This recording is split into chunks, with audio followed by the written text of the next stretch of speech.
आज हम पढ़ेंगे एक्सरसाइज 6.1 लेसन नंबर 6 से क्वेश्चन नंबर 1।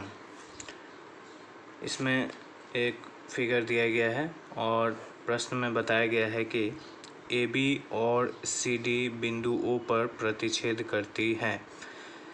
ए बी और सी डी रेखा जो है वो ओ बिंदु पर एक दूसरे को काट रहे हैं और दिया गया है कि कोण बी ओ डी जो है वो 40 डिग्री का है। बी ओ डी ये कोण 40 डिग्री का है। एक और चीज़ जो हमें दिया गया है वो है कोण ए ओ सी और कोण बी ओ ई दोनों को जोड़ने पर मिलता है 70 डिग्री। तो ए ओ सी कोण डायग्राम में दिख रहा है और बी ओ ई इन दोनों कोण को मिलाकर 70 डिग्री होता है। अब इस प्रश्न में हमें ज्ञात करना है कि कोण बी ओ ई इस कोण का माप क्या होगा और प्रतिवर्ती कोण सी ओ ई का माप क्या होगा, ये हमें निकालना है। तो इस चीज़ को पहले हम लोग एक डायग्राम बना के दिखा देंगे कि प्रश्न में क्या दिया गया है। डायग्राम के अनुसार जो प्रश्न में दिया गया है उसे हम यहाँ उतार लेंगे। ए बी और सी डी रेखा जो है बिंदु ओ पर प्रतिच्छेद करती है और साथ साथ कोण ए ओ सी और बी ओ ई का माप है 70 डिग्री। इन दोनों को जोड़ के मिलता है 70 डिग्री और कोण बी ओ डी जो है वो 40 डिग्री का है। इसके बाद हम लिख लेंगे कि हमें इस प्रश्न में ज्ञात क्या करना है, क्या निकालना है। तो ये स्टेप बाय स्टेप ज्योमेट्री का आंसर्स लिखा जाता है। सबसे पहले प्रश्न में हमें क्या दिया गया है, उस प्रश्न में दिया गया फिगर और साथ में उसके नीचे हमें लिखना पड़ता है कि क्या हमें इस प्रश्न में ज्ञात करना है और उसके बाद हम इसका सॉल्व करेंगे यानी इसका हल करेंगे। तो इस प्रश्न में हमें जो चीज़ दिया गया है वो चीज़ पहले हम लिख लेते हैं। कोण बी ओ डी का माप हमें दिया गया है 40 डिग्री। इस कोण का माप है 40।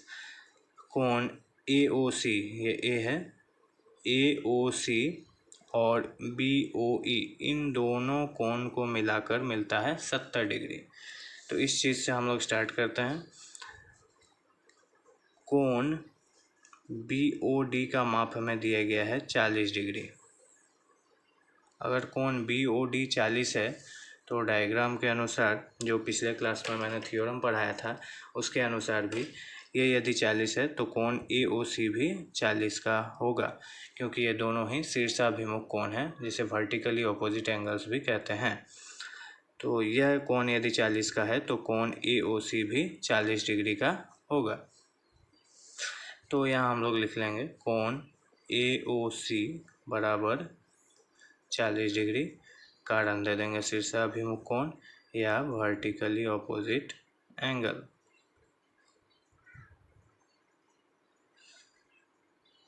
अब दूसरा चीज़ जो हमें प्रश्न में दिया गया है वो है ए ओ सी और बी ओ ई दोनों कोण को मिला के है 70 डिग्री। इसे अब हम लिख लेंगे कोण ए ओ सी प्लस कोण बी ओ ई बराबर 70 डिग्री। ए ओ सी का माप 40, अभी हमने इसका मान निकाला है, प्लस कोण बी ओ ई बराबर 70 डिग्री। अब यहाँ से हमें कोण बी ओ ई का माप मिल जाएगा। कोण बी ओ ई बराबर 70 डिग्री, 40 इधर आने पर -40 डिग्री यानी कि मिलता है 30 डिग्री। तो अब हमारे पास कोण बी ओ ई का माप है, यानी जो पहला चीज़ हमें निकालना था उसका मान हम प्राप्त कर चुके हैं। इसका माप है 30 डिग्री। अब दूसरी चीज़ जो हमें निकालनी है वो है रिफ्लेक्स कोण सी ओ ई, यानी प्रतिवर्ती कोण सी ओ ई। प्रतिवर्ती कोण मतलब 180 डिग्री से अधिक लेकिन 360 डिग्री से कम। तो सी ओ ई कोण को यदि हम देखें, ये सी ओ ई कोण है।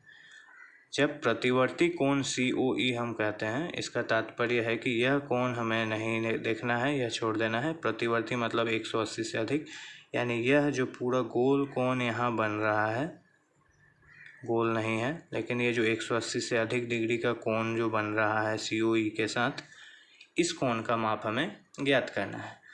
तो इस कोण का माप ज्ञात करना बहुत ही आसान है। हम लिख लेंगे रिफ्लेक्स कोण COE बराबर, या प्रतिवर्ती कोण COE बराबर, डायग्राम को ध्यान से देखते हैं। जब हमें यह पूरा कोण निकालना है, हम जान रहे हैं कि इस कोण और इस कोण, ये दोनों कोण को जोड़ के हमें मिल रहा है 70 डिग्री। ये प्रश्न में हमें दिया गया है। और यह कोण यदि देखें तो यह कोण है 180 डिग्री का, क्योंकि यह सीधा कोण है और सीधा कोण 180 डिग्री का होता है। यानी कि यदि 180 डिग्री में हम इन दोनों कोण का माप को जोड़ दें तो यह पूरा कोण हमें मिल जाएगा, जो कि है प्रतिवर्ती कोण COE, यानी 180 डिग्री प्लस 70 डिग्री। तो प्रतिवर्ती कोण COE का माप होगा 180 डिग्री प्लस 70 डिग्री, यानी 250 डिग्री। ये हुआ पहला प्रश्न का हल। इसे आप लोग ध्यान से कॉपी में कीजिएगा।